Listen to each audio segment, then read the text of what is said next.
소방안전심사도 성공적으로 마쳤습니다.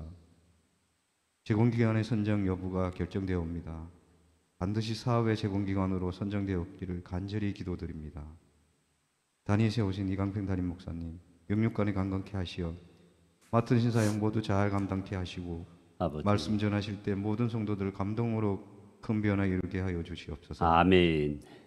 일찍 주님의 크신 섭리가 계셔서 이곳에 예수사랑교회를 세워주셨사오니 성령으로 뜨겁게 역사하는 교회가 되게 하시고 부르짖는 기도마다 응답받는 축복의 현장이 되게 하여 주시옵소서. 아멘. 무엇보다도 주님의 도우심 아래 날로 왕성해지는 교회가 되게 하여 주시고 영혼 구원의 사명 또한 잘 감당할 수 있는 교회가 되게 하여 주시옵소서. 오늘 드리는 새벽 기도가 하나님께 영광이 되고 성령으로 감화되는 역사가 일어나게 하여 주시옵소서. 아멘. 예수 그리스도의 이름으로 간절히 기도드립니다. 아멘. 오늘 말씀 같이 보십니다. 요한복음 3장 17절 18절입니다. 요한복음 3장 17절 18절 말씀입니다. 함께 합독하십니다. 요한복음 3장 17절 18절. 하나님이 그 아들을 세상에 보내신 것은 세상을 심판하려 하심이 아니요 그로 말미암아 세상이 구원을 받게 하려 하심이라. 그를 믿는 자는 심판을 받지 아니하는 것이요 믿지 아니하는 자는 하나님의 독생자의 이름을 믿지 아니함으로 벌써 심판을 받은 것이니라. 아멘. 김명아 집사님이 성탄 감사금 올리셨습니다. 이민기 어린이 감사금, 이채은 어린이 감사금, 강명신 전도사 감사금 올렸습니다. 기도 올리시겠습니다. 거룩하신 주님께 찬양과 경배를 올려드립니다. 우리의 모든 허물과 죄를 인하여 회개하고 아버지 하나님이여 그 고귀하신 선물이신 예수님을 우리 마음에 영접하고 영생과 사귐을 누리게 주께서 인도하여 주시옵소서. 아버지 하나님의 이 시간 이곳에 임재하여 주셔서 저희들에게 베풀 만한 은혜를 베풀어 주시고 귀한 예물 주 앞에 드렸사오니 이 예물이 아름다운 선물 예수 그리스도로 말미암아 온 땅에 복음을 전도하는 귀한 예물 되어지게 인도하여 주시고 드려진 저들의 가정 위에 주께서 성탄의 아름다운 선물이 온전히 임하는 고귀한 날 되어지게 축복하여 주시옵소서. 예수 그리스도의 이름으로 기도드리옵나이다. 아멘. 함께 인사 나누십니다. 메리 크리스마스. 메리 크리스마스. 근데 지난 시간에 요한복음 3장 16절을 가지고 하나님의 가장 고귀한 선물을 말씀 올렸습니다. 그 두 번째 시간으로 요한복음 3장 17절에서 18절에 있는 말씀을 중심으로 은혜를 나누고자 합니다. 우리 하나님께서 우리 인간들에게 선물을 보내신 이유가 무엇일까요? 요한복음 3장 16절에는 그 말씀이 정확히 나와 있습니다. 하나님이 세상을 이처럼 사랑하사 독생자를 주셨으니 하면서 요한복음 3장 16절에 이 유명하고 가장 중요한 성경에서 귀한 구절을 통해서 크리스마스가 어떤 날인가를 얘기하고 있습니다. 하나님께서 그분의 독생자를 주신 날이라 이겁니다. 하나님이 저와 여러분 모두에게 예수 그리스도라고 하는 가장 고귀한 선물을 주신 날, 바로 크리스마스입니다. 다른 그 어떤 선물보다 가장 위대하고 가장 고귀한 선물은 바로 예수 그리스도이십니다. 그런데 하나님은 예수님을 왜 선물로 주셨는가? 요한복음 3장 16절에 의하면 세상을 이처럼 사랑하사라고 했습니다. 여기서 말하는 세상은 우리가 지난 시간에 함께 생각한 것처럼 온 세상 사람들을 가리킨다는 얘기입니다. 거기에는 뭐 하나님을 떠난 사람들, 죄 가운데 사는 사람들을 다 포함합니다. 하나님은 이 사람들도 사랑하신다는 겁니다. 죄인들입니다. 하나님을 알지 못하는 이들입니다. 타락하여 온갖 죄를 지은 이들, 교만하여 자기 자신을 인생의 주인 삼아 사는 이들입니다. 그러나 하나님께서는 그들도 사랑하신다는 것입니다. 그렇게 우리 하나님께서는 물론 죄인들을 미워하십니다. 공의롭고 거룩하신 분께서 어떻게 이렇게 죄인들을 사랑하십니까? 라고 얘기할 수 있습니다만, 그러나 하나님은 공의롭고 의로우신 분 맞습니다. 거기에는 어둠도 그림자도 없으신 분이십니다. 그렇기에 죄를 가만히 두지 않습니다. 죄에 대한 대가를 치르게 하시고 심판을 받게 하시는 분이라고 말씀 이미 올렸습니다. 죄를 미워하시는 분이기 때문입니다. 그러나 분명히 죄인들을 사랑하십니다. 노아의 홍수 때, 아브라함의 소돔과 고모라 때, 그리고 지금의 사람들 여전히 죄를 짓고 살고 있습니다. 온갖 방탕과 거짓과 간음, 소돔의 때나 지금의 때나 별반 차이가 없습니다. 그래서 의인은 하나도 없다고 얘기하는 겁니다. 그러나 하나님은 세상을 사랑하신다는 겁니다. 하나님은 하나님의 뜻에 따라 사는 사람들을 기뻐하시지 않습니까? 네, 맞습니다. 하나님은 당신의 선하시고 기뻐하신 그 뜻이 무엇인지를 분별하라고 하셨습니다. 그리고 그렇게 살아가는 자를 기뻐하시는 것입니다. 우리 김명아 집사님께서 오늘 대표기도 하시면서 상담센터에 대한 여러 가지 일들을 꼭 강구했습니다. 그렇게 강구하는 겁니다. 그게 하나님의 뜻일 것입니다. 자, 그러나 하나님의 사랑은 단지 말씀을 잘 지키는 자들이나 택함 받은 자들에게만 한정되어 있는 그런 사랑이 아니라는 것이죠. 하나님의 사랑은 단지 순종하며 사는 이들에게만 제한되어 있는 사랑이 아니라는 겁니다. 하나님은 아무도 멸망치 않고 다 회개에 이르기를 원하신다는 것이죠. 그 하나님은 자비롭고 은혜롭고 노하기를 더디하시고 인자와 진실이 많으신 하나님이십니다.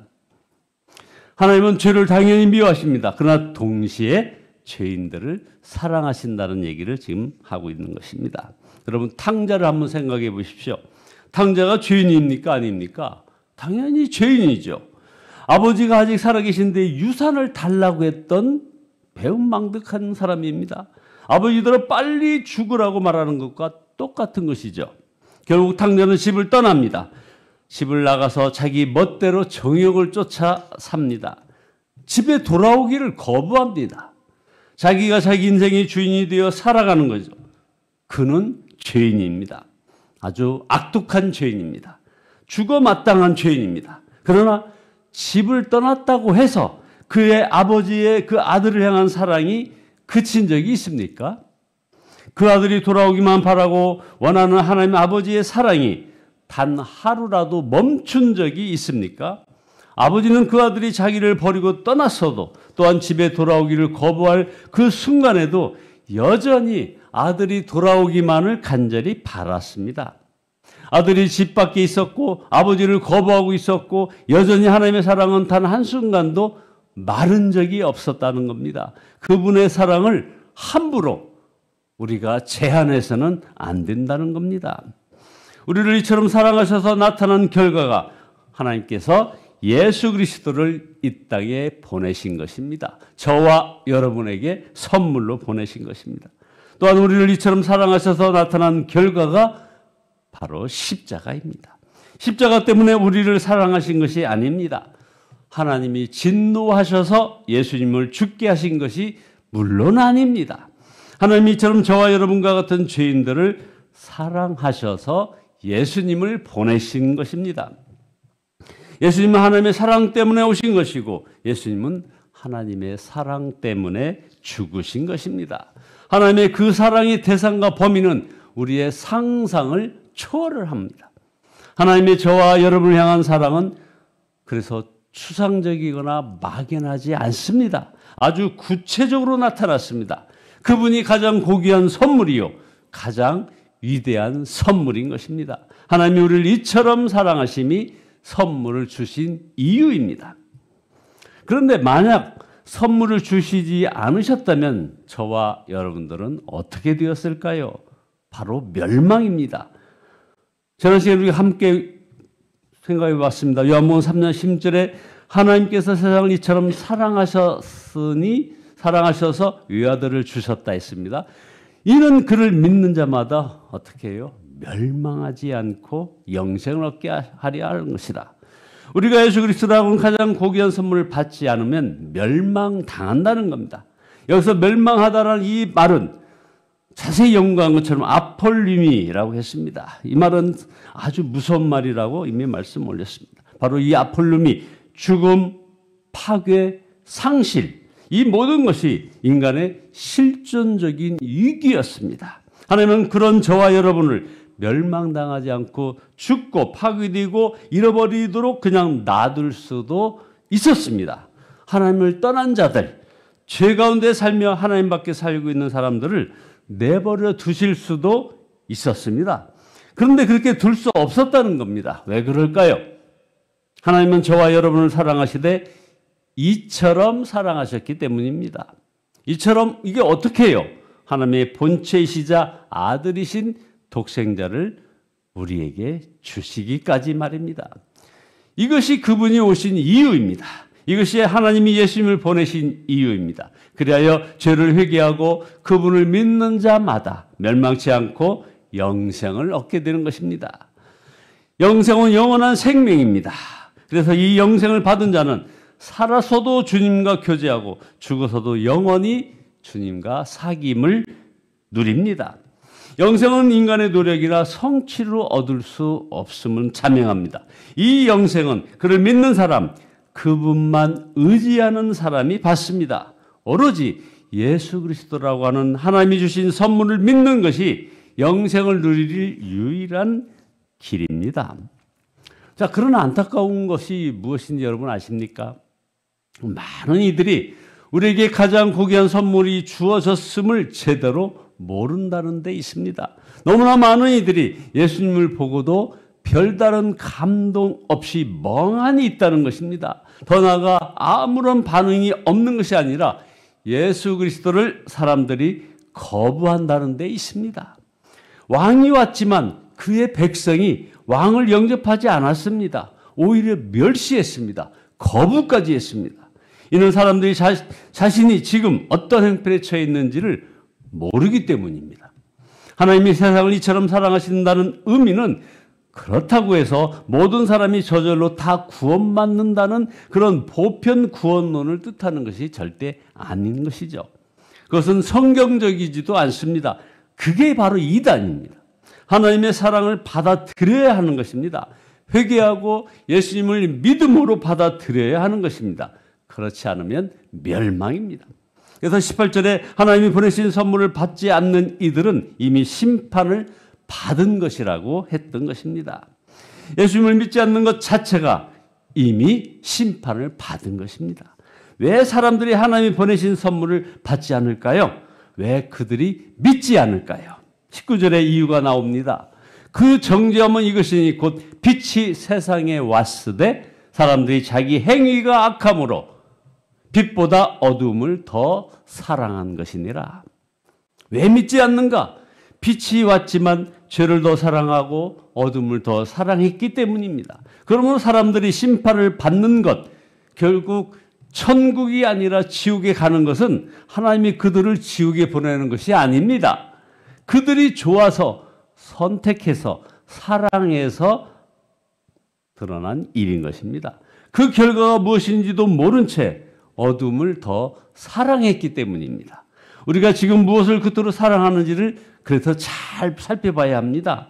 내 감정과 의지가 어디로 흘러가고 있는가?